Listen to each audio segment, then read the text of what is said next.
Hi, I'm Brynley Gibson, the executive producer for Exoborn, and here we have a few of our devs hard at work crafting the game. We can't wait for you to play it, but till then, let's hear a bit more about it.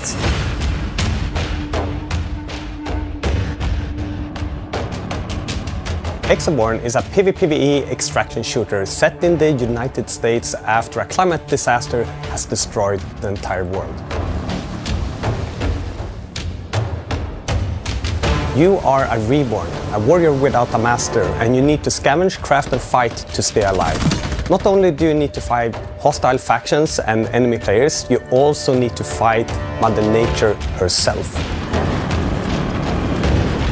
To be able to survive Mother Nature and the strong force of nature, you can craft an exorig. In this exorig, you can customize and specialize to be able to create your playstyle.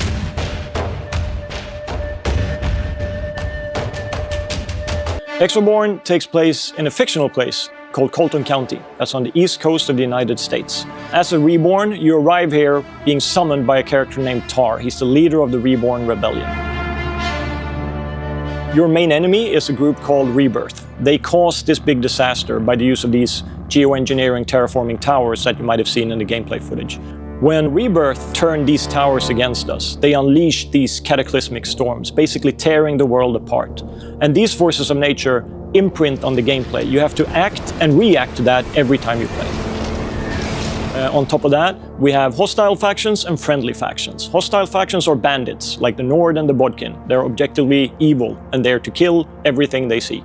Then you have the good factions, the ones you want to work for, the Alpha, the Sovereign, and the Potluck. And they are the ones you do missions for, and they are the ones that carry the plot forward in the game. Listen, I could use your help. So the player needs to enter the world and find valuable loot. That's kind of like the main objective.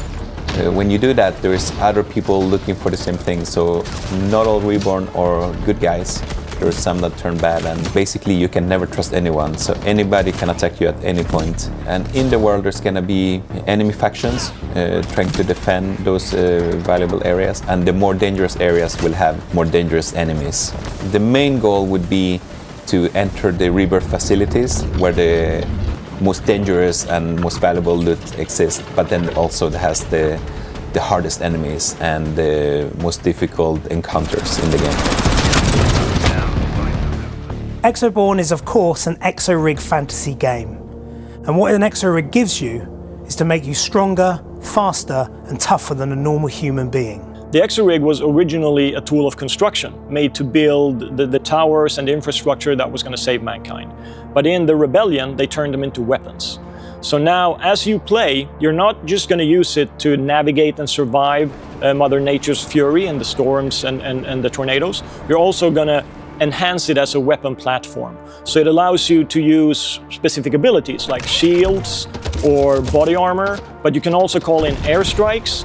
You can do scans, you can modify it with various mods, for example, enhance the amount of inventory and cargo you can carry.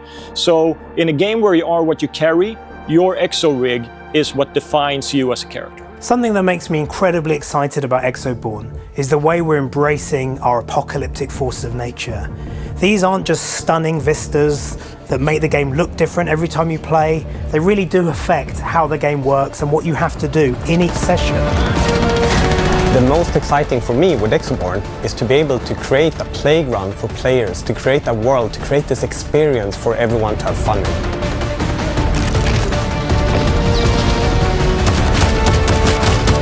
If you want to know more about Exoborn, wishlist the game on Steam, and be sure to follow us on our social channels, as we'll have some exciting news about playtests coming early next year.